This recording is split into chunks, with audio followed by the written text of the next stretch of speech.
Hi guys, welcome back to another video. If this is your first time on the channel, my name is Preston Ruth and I just got finished running track at the University of Tennessee.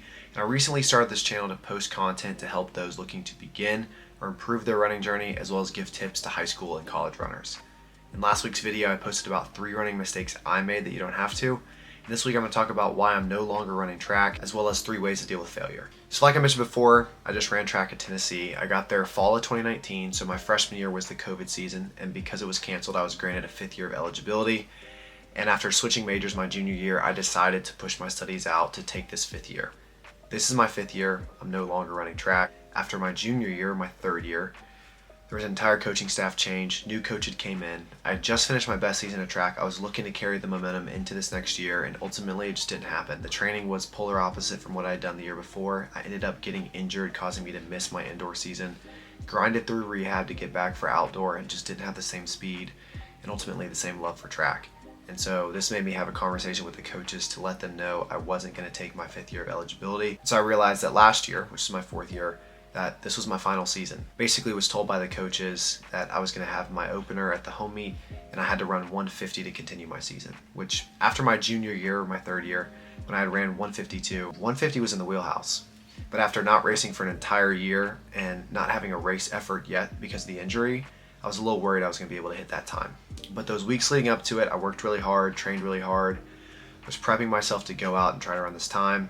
It's race day, I wake up, my back is completely locked up with spasms. The race is in the afternoon, I'm doing treatment, I get taped up, I take some pain medicine, I'm towing the line now, it's pouring rain, it's cold, just not the best condition. I'm telling myself to go out, to give it my all. I ran a 157, which was not what I needed to do, and stepped off the track and realized that that was my last race. And that was confirmed on Monday, and the coaches had let me know that I hadn't hit the standard. And honestly, I felt pretty embarrassed, I felt like a failure. After dedicating and pouring a lot of myself into this sport for 10 years, to have it end this way was extremely frustrating. It's something I'm still trying to work to be at peace with, but I want to use this situation to help high school and college runners that have or will be in the same situation deal with failure the right way. So the first tip I'm going to give runners on how to deal with failure is to reflect. There's going to be a lot of emotions that are attached to failure. Anger, sadness, confusion, embarrassment. Not dealing with them and trying to ignore them and not process them is only going to lead to these emotions being pent up, and down the road in 20, 30, 40 years, you're still not at peace with the situation. Take some time to reflect on the good times too, especially if it ends bad. It can be really easy for that to dictate the situation versus taking time to think about all the positives.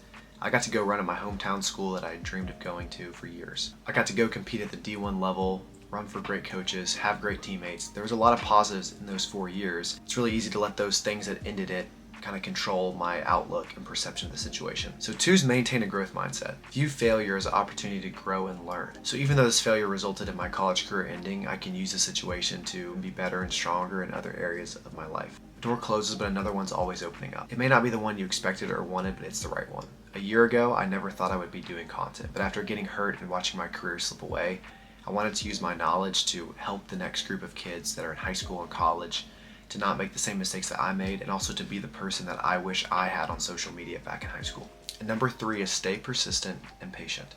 Distance running is a cruel sport, but it's also a sport that's going to reward persistence and patience. Progress is not going to be linear, there's going to be setbacks. So following a bad race or bad season, continue to stay committed to training, trust the process. It really takes faith. You're going to put a lot in and have no idea what you're going to get out. But over time, this consistent effort and perseverance is going to lead to improvement and success. And just remember that every great distance runner has faced failure at some point in their career, and it's all about how you respond to these setbacks that's going to define your success and growth as a runner. That's all for today's video, but make sure to stay tuned for videos dropping every single Friday. Make sure to like, comment, and subscribe to the page. I'll see y'all next time.